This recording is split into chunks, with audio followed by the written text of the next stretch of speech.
OMG. I cannot believe I've been invited by the power couple for an interview. Hashtag unbelievable. Try some zombie by me. You're so not getting a friendship bracelet. I'm only here for Cristina. Aí galera, do Power Couple aqui, Cláudia e Cristina de volta. A gente tá com um vídeo com uma convidada super especial, vocês não vão nem acreditar. Nós estamos aqui com a EMZ, a Sandra Espinoza, que faz a voz da EMZ no jogo do Brawl Stars. Hey Sandra, how are you? Hi! My God, I am like totally awesome. This is amazing. Hashtag winning. This is amazing. Oh, it's true, she isn't!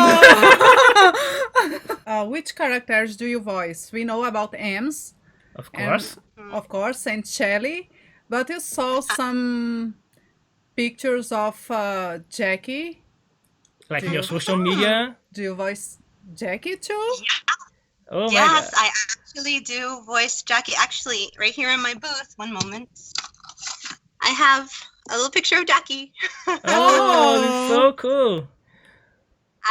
Yeah, so I had a friend do this. I do voice Jackie as well. That was a recent update, and she's just really fun because I got to be very like tough and gritty and very rude and in your face. Like Shelly is a little bit with an attitude, but not so much like Jackie. It's really fun to play such a character who doesn't care what anyone else thinks and just wants to be rough and curse, but not really curse. Right, it's, yeah, you know, it's so funny. We were like, how did Supercell allow that? It's so like so. I actually showed on my social media that I actually never cursed during the recording session. I just said a bunch of different words like cookie or basketball instead of a curse. So when they bleep it out, I'm not even cursing in those bleeps. Yeah, I figured that. I felt bad. I felt bad doing it in front of a casting director to be cursing. I'm like, this isn't professional. I can't do that. Right. Okay, so it looks like there is some kind of alternative quests for voice actors, right? And you were like, okay, voice 3 different brawlers, 100 tokens, check. And you seem to be the only one who completed that. It's so funny because I never anticipated that to end up being the case. I thought when I first did Shelly, I would do Shelly for this company and I'd never hear from them again. It would never come into my life again. And then when the auditions came out for EMZ, which was the next character afterward, well, there was several other characters released, I know, but the one that I got in my audition emails and such that people were letting me know about, I saw, oh, okay, all they told me was it's for a social media star and fun, but also very hyper energetic, like really strong energy. So I thought this is going to be fun. I had no idea who the company was. I didn't know what the game would be for. It's typically the case with voiceover. You don't know these things until it's all worked out later. And later on, after I submitted, I found out, oh, it's Supercell again. Oh, it's the same game. I was just fascinated that they even picked me. And they later told me after we were done recording, oh, we didn't even know it was you until we realized, oh, that's the same one we had in for Shelly. Yeah, I mean, the voice, if you look, they look so different, right? The voice for Shelly, it could be another person. Yeah, that's true. Thank you. Yeah, Shelly was fun because it was very early, obviously before the game even was conceptualized to be released globally. It was just in Canada. And they just told me, oh, you know, she's a tomboy. She is going to be one of these brawling characters. She's got a shotgun and she's tough and you know, so just give us something, but also she's Latina, so we would like to reflect that. So we wanted to go with an authentic Latina voice actress. So I was like, yeah, okay, but not so much characterization like EMZ and Jackie, because afterward, then the game was out. Then I'm sure they had a more solid idea of what kind of characters they wanted to be. Tell us a lot about the process. How did you end up working with Supercell? I mean, you didn't know it was Supercell to begin with. How is the process of getting into finding these jobs, and how much do they tell you about the character that you are going to voice for? For this job in particular, I just had a series of different casting calls that come to me. I'm in several casting pools. So, you know, people who worked with me in the past refer me to other game developers they know. And that tends to be a lot of how you get your work in one respect. The other way is to have work come in through your agent or have work coming in through a casting site. This one, I believe, was a casting site. It was years ago now, but we actually, I auditioned for it without knowing, like you said, any of the, I mean, at the time, I didn't know the company or the contact, but afterward, when I booked it, they told me, okay, actually, just so you know, for your reference, this is going to be for Super So. You know, this, if you're not familiar with their games, this is what they've done. And I was already familiar with them because those games are like so prevalent in just commuting back and forth to work. Everyone's playing Clash of, you know, Clans or things like that. And I always thought Bomb Beach, they're always like really fun looking games. I never thought I would be voicing in one of those. So it was just kind of random. It was truly like, I didn't know anybody who knew anybody. It was just, oh, this came into my inbox. I should just audition for it and hope for the best. Oh. When they give you the casting call, do they tell you like the lines you have to voice, or do you come up with some lines, or is there any room for improvisation there? How does it work? Like in case of Ems, she has so many lines, right? Shelly is a little bit shorter, but Ems has so many lines. Yeah, for this game in particular, I was really relieved to see that there was room for improvisation. And my director at the time, who was on the call with me, was just so easygoing about like, okay, well, whatever you feel. I mean, here are the lines. I think there wasn't any more than maybe 10 or 8 or 10 lines. It wasn't a lot. Right. And along with any kind of pained grunts or action noises like, ooh, ah, so after we were done with the things they had actually written, they, you know, he told me, okay, so now I just want you to throw some things at me. Like, what do you think, you know, what do you feel she'd say if she's like dominating a character, like if she's killing a lot of people, or if she lost, what do you feel what she would say? So that's actually where Así Me Gusta came from, was him telling me like, oh, we need something here that's like, she's on a winning streak. So like, give us something, and we would prefer it to be like a little Spanish or with her accent. So is there something like in Spanish you can give us? And I'm like, oh yeah, you know, and I just put a bunch of different things like, all right, or like, huepa, things like that. And eventually one of them was Así Me Gusta. And he was like, oh, what does that mean? Explained it to him. And so that was an improv line. And then when it came to Ems and Jackie, those had even more lines because, like I said, Shelly was like a beta character from the beginning. I didn't think they put so much characterization as they have with Ems and Jackie. So that was easily like 15 or 20 lines or something like that. So they had a lot of fun stuff that they already came up with themselves that they just wanted, they wanted to see how I would do it. And then I think once or twice I threw in something that I thought was funny. So it varies, but that was a fun job to do just because I was given freedom to just crazy. Do you kind of remember any lines from Ems, let's say, that didn't make the cut to the final game? It's been a while, actually. I feel like there was something, a lot of it made it in more than I thought would, because there was especially the one where she's like, look at me, not from that angle. Like I when I was playing the game, or I haven't unlocked Ems yet, unfortunately, but my husband has. So when I would listen to him play, I'm like, oh no, they didn't use that one line. I thought it was so funny. And then eventually, as he was playing it more and more, because she was so new, I heard it and I'm like, yes, that was one of my favorite lines to do. I'm so glad that they kept it. What's your favorite line for Ems? My favorite line for Ems, I have several. One of them is that one where she's just like, look at me, not from that angle. She's so like mean and angry about it.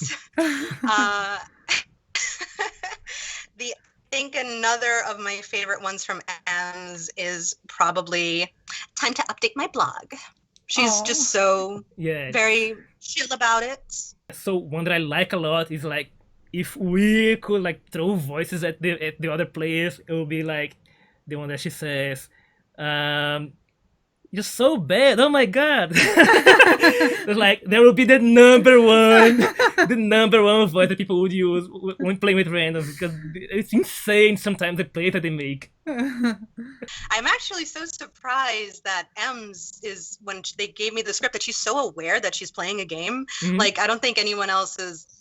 Everyone else has like general, statements about competition, but she's one of the only people who referred to like, I'm only here for the trophies, and like, you're so bad. Oh my god, she's like she's very aware that it's the game and that she's part of it, but she is the best. So, like, you're so bad. Like, how can you be so bad? It's not hard.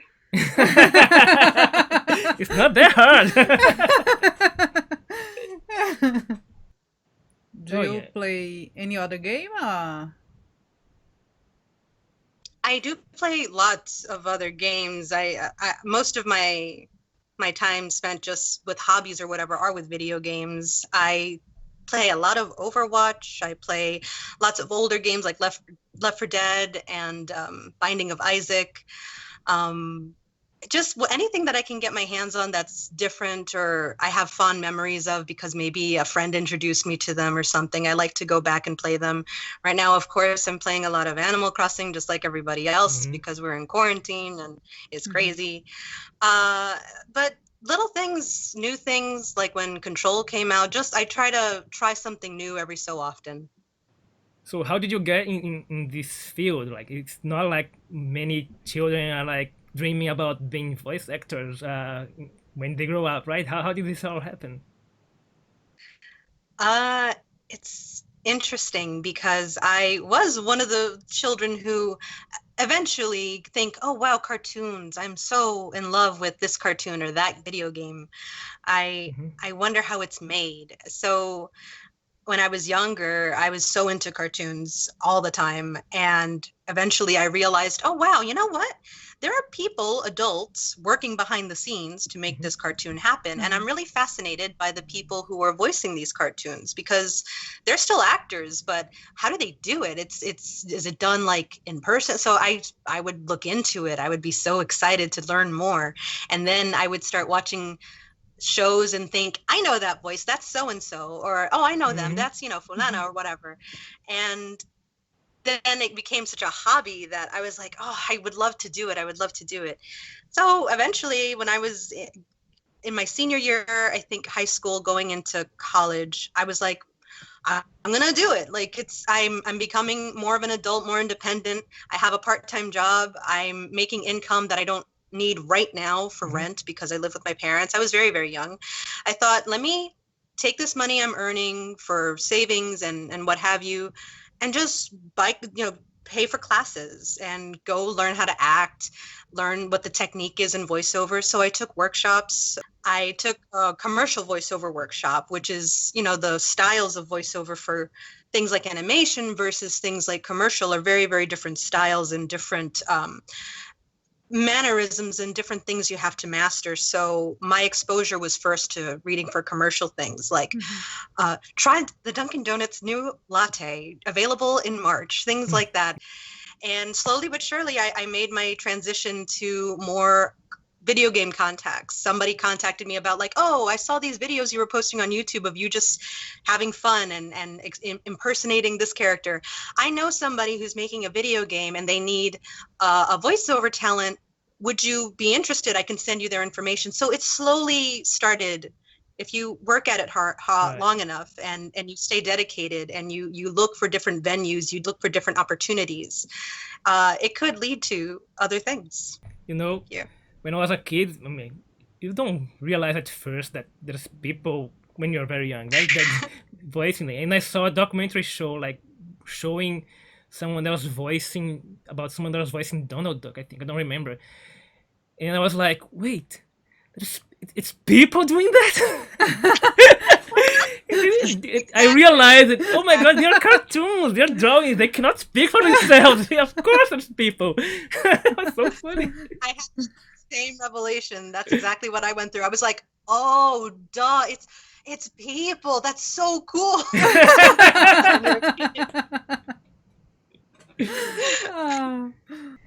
And the last, would like to ask one thing. We know people it's gonna love to see you doing like some voices. From Ems, from Of course. Can be your favorite especially since- ones. favorite ones, yeah. I'm sure people's gonna love to see that. Of course. I mean, it's fun for me to do. I love talking in these voices. They're like so awesome and just really cool. But especially Ems, I feel like she's just so vibrant, and I can't do Ems without smiling a little bit. yeah, because it's so Yeah. fun. Yes. even when she's This is angry, the I feel like best. time to update my blog. Try some zombie by me. I'm only here for the trophies. Hashtag stop the hate. You're so not getting a friendship bracelet. Did someone here unfollow me? And of course, hashtag winning. Winning. Bling bling. Thank you very much for coming. Thank you. Where can people you for find you on social media? People can find me at Dusty Old Roses on Twitter and on Twitch and on Instagram. But on Instagram, it is Dusty Old Roses Official because I wasn't fast enough to get the handle. But for most things, it's Dusty Old Roses. And then as well as my website. But yeah, those are usually the ones I frequent most, Twitter and Instagram. Alright, you can all find all her links in the description of the video. Thank you so much, Sandra. You have no idea how much we appreciate you coming here. Thank you. Thank you. Obrigado. Oh. Have you still not subscribed to the Power Couple yet? I'm feeling so attacked right now.